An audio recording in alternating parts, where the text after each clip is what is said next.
on. So we'll make... Hi. Good afternoon, everybody. Today is the 15th of February 2017. I am Dr. Bassam Salama. I am delighted to be here in Tatweer Petroleum, Bahrain, to conduct this practical aspect of confined space entry drill. And the best way to reach to the revision is to make it in terms of question and answer.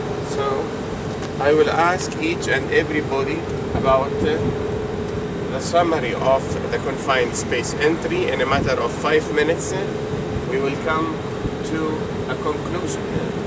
First of all, as far as the confined space entry definition is concerned, what's your comment on that? First of all, we shall do the isolation, mechanical isolation and electrical isolation. And I will give the chance. So, you prefer to go direct to the practical aspect, but I insist on the definition. What is the definition of the confined space entry? Confined space entry is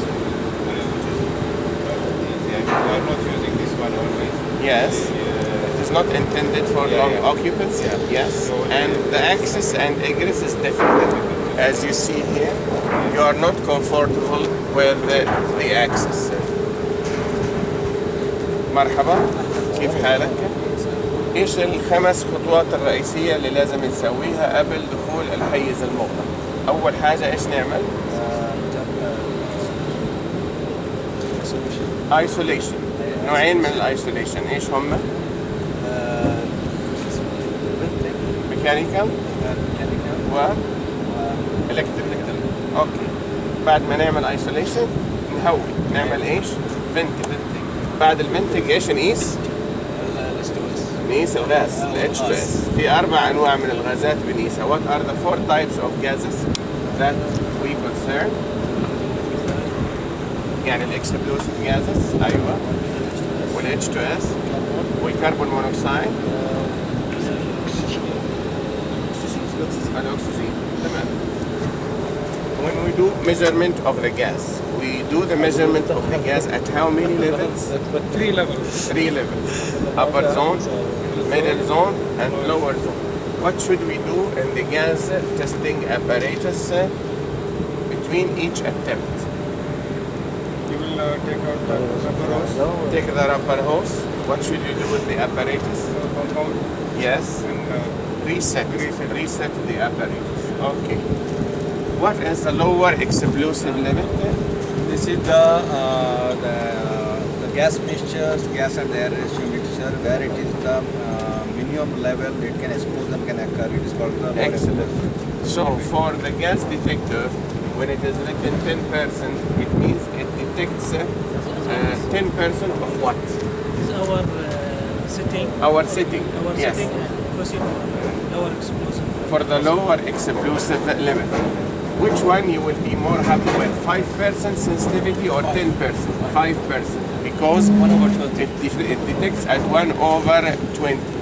Again, you rehearse on me the 5 main steps that we do for the confined space entry. Number 1, isolation. Number 2, ventilation. Number 3, gas testing. Number 4, PPEs. Number 5, executing the job with the permit to work, with the PTW. Okay, now tell me regarding the rescue, which apparatus we should use؟ ايش الجهاز اللي لازم نلبسه واحنا بنعمل اسعاف للشخص اللي جوا؟ جهاز التنفس، harness and breathing apparatus. السؤال الآن لك يا مراغي. شو تعليقك على تجربة التصوير بالفيديو اللي انت اخذتها اليوم؟ تجربة حلوة. الآن شو تعليقك على الجوب هازارد اناليسيز اللي انت تعلمته اليوم؟ والله الجوب هازارد اكتشف شنو الهازارد في كل خطوة؟ في كل خطوة ايش الخطورة وايش نساوي حتى نتفادى الخطورة؟ ممتاز جدا. الآن هنشرح لكم ايش هيصير، السيناريو اللي هيصير. نتخيل انه احد الاشخاص وهو بيعمل انسبكشن داخل هذا الكونفايند سبيس اغمي عليه. Somebody has collapsed inside the confined space while doing inspection. we will send 2 guys, which called body system. It means 2 guys to take him.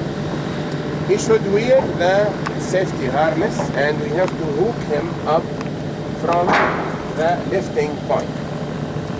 So we have to erect our tripod at the manhole upstairs, and we have to insert the rope downstairs to anchor him. The guys downstairs should support his body so that he does not touch the boundaries of the confined space opening or the manhole, particularly his head should be protected. The moment he reaches to the floor of, the roof of the confined space entry, we let him rest on his butt on the roof. And then we will insert both hands in his armpit to catch him and to drag him away. After that, 4 guys will demobilize him into the stretcher. We will tie him up in the stretcher, and then we will call the crane to lift the stretcher to take it away. And if you are working offshore, the helicopter will take over the job. This is the summary. Now we want to do a job, and I want to do a pre-job safety meeting. As I mentioned to you in the training, in the pre-job safety meeting, we should address 5 issues: the human factors, the equipment, the environment, the task scenario, and the emergency action plan. When we discuss the human factor, you as a team leader should do the following. Assalamu alaikum, good afternoon everybody. Is everybody today healthy? Yes. No fever, no colic, nobody got knackered by his wife, no credit card problem? Okay, very good. Now, we have to agree on the method of communication between us. This is a human factor. We have to code the communication this way. There will be the hose for the SAB, Supplied Air Breathing Unit. If the team outside drags the hose once for the team inside, they know that there is crew change. They have to go out. And if the team inside drags the hose twice like that, click, click, it means emergency. If the team inside clicks the hose 3 times, click, click, click, it means provision and supply of necessary equipment. What we do now, we agree on the method of communication between the team outside and the team inside. Now, I want to ask everybody about his training and his certification. This is also a human factor. Please play the game with me. I want to hire somebody as head of the first aid, medical first aid. Are you certified medical first aider? Anybody? Yeah.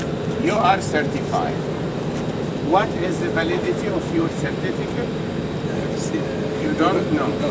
Again and again, you have to check the certification validity. Because in case of accident, if the police arrives and asks, somebody was rescued, but during the resuscitation he died, the person responsible for the resuscitation was first aider, but unfortunately, the certificate for the first aid expired. From the legal point of view, he should not touch the victim because his certificate expired. So again and again, the human factor, you discuss whether the guys are physically fit, psychologically fit, socially fit, oriented to the time, the place, and the person. You have to make them familiar with the situation. You have to make sure that they are trained and they have training certification. As far as the equipment is concerned, the team leader should consult the team about the number, quality, and functional status of equipment. السلام عليكم. تصور احنا اليوم بحاجة إلى كم جهاز تنفس حتى يكون مناسب لهذا العدد. How many breathing apparatus do we need?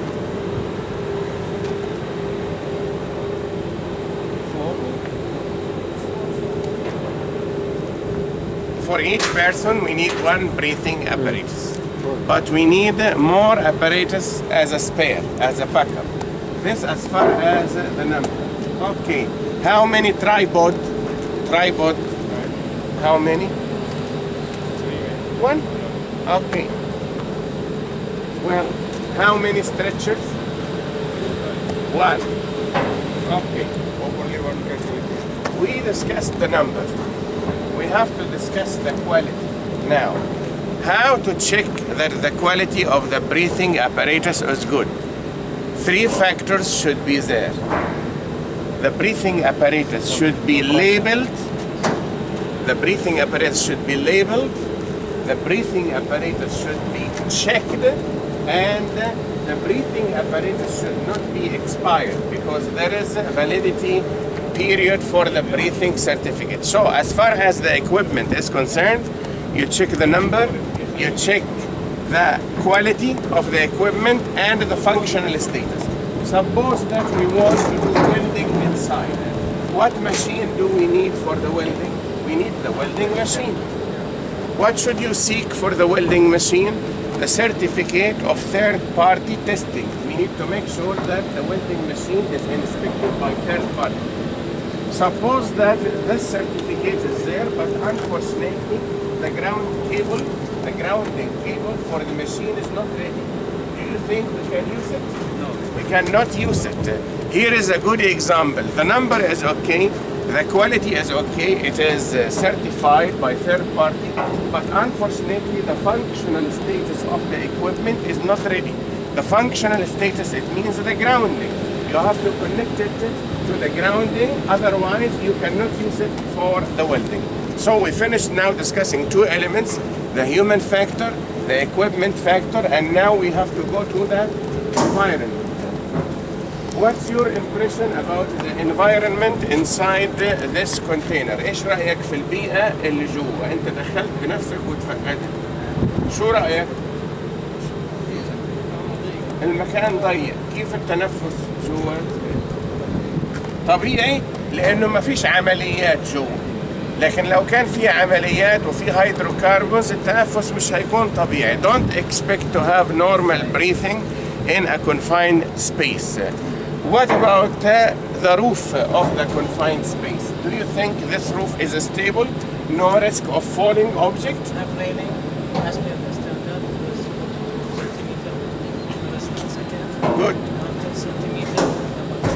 What about if somebody working upstairs and he drops a tool from the manhole? This is a hazard. You learn it from the job hazard analysis how you make the control. So what control you propose for somebody who is working beside the manhole upstairs to avoid dropping of any object or any tool or whatsoever? Display the board there and don't go that side. What else? Tie the tool first. What else? There is a cover, manhole cover. You simply deploy the manhole cover and you work freely. There will be no risk of falling object maybe we'll, on the head of somebody else downstairs. Maybe we'll restrict the air circulation also. Those are working in the down. Yes, you will restrict, but as we mentioned before, ventilation is 2 types, negative and active, suction and pumping. Never rely just on opening the manhole in the ventilation. You need to have active pumping of air. You understand? There are 2 openings here and 1 spare opening. So you can put the plastic conduit from the air pump anywhere. And you make it close to the work area where fumes are expected to originate so that the air is refreshed. Okay? So we discussed the human factors, the equipment, and the environment. In the environment, we discussed the roof. We have to discuss now the floor. In the floor inside, is there any risk of slips, trips, and falls in the roof? when you enter? Yes, in the presence of any diesel or hydrocarbons, yes.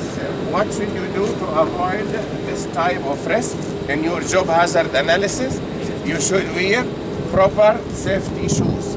What if the situation inside is full of mud or full of sludge? The safety shoes will not be suitable. What type of shoes we use? We use the Wellingtons, the plastic rubber boots or the Wellingtons. This is a simple way of the job hazard analysis. You assess your step, what is the risk and how to manage the risk. We finished now talking about the environment? No, not yet. You have to discuss the content of the space. Are you happy with the aeration inside? Just imagine there is some operation inside, grinding or welding or whatsoever. Are you happy with the ventilation? No. What should we do? We have to do gas testing and we have to do proper ventilation. What should we use for the gas testing? Multiple gas detector. How many gases are detected by the multiple gas detector? How many gases? 4. What are they? H2S, H2S, oxygen, oxygen, carbon monoxide, and explosive hydrocarbon. Explosive hydrocarbon. Thank you. So we finished now talking about the environment. Not yet. We have to discuss the temperature. Is the temperature inside favorable? Yeah. Yes. What about the noise? Is the level of noise favorable? No, there is noise, and we have to use earplugs. What about the vibration? Is there too much vibration inside? No, there is no vibration. So we finished discussion about the environment. Let us go now discuss the task scenario. Wind mask is The 5 main elements in the confined space entry. Number 1, isolation, electric and mechanical. How to guarantee that the isolation is running well? What should we do after the isolation? Lock out and tag out. Okay. Regarding the ventilation, what method of ventilation you propose for the confined space? Air pump. Can you use oxygen for the ventilation? No, you cannot. Why? Because of the risk of explosion and also the physiological risk of brain damage. Excellent. Now, as far as the task scenario, we mentioned isolation, we mentioned ventilation, and now we have to do the gas testing. How many levels of testing should we do in this space? Lower level, middle level, and upper level. I think this is around 10 feet. So we need just to take it once. If it is more than 10 feet, if it is 20 feet or 30 feet, each 10 feet we have to repeat once. Then, regarding the personal protective equipment, which is the step number 4. There is self-contained breathing apparatus. There is supplied air breathing apparatus. There is also the protective gloves, the protective shoes. Sometimes we have to wear special coveralls for the radioactive material against the norm in ORM, and then we dispose it safely after we finish. What other PPEs you suggest on us today? Helmets? Okay, very good. Then we have to do entry using the PTWs. Suppose that inside this confined space we will do grinding, welding, we will do scaffolding, and we will do cleaning. According to Tatweer Petroleum Bahrain, how many PTWs and certificates do we need to achieve this job? we required one certificate for confined space certificate we required, and the hot work permit it is required. What about the cleaning and shoveling? It is covered by which PTW? Because normally it will be the cold work, but when you are doing the hot work, it will be inspected and it will be covered under the hot work. Excellent. So now we have fulfilled the 5 criteria for the confined space entry, which is isolation, ventilation, gas testing, PPEs, and entry utilizing the permits. I hope that you are satisfied with this briefing about what we should do before the confined space entry. Do you have any question? Any question?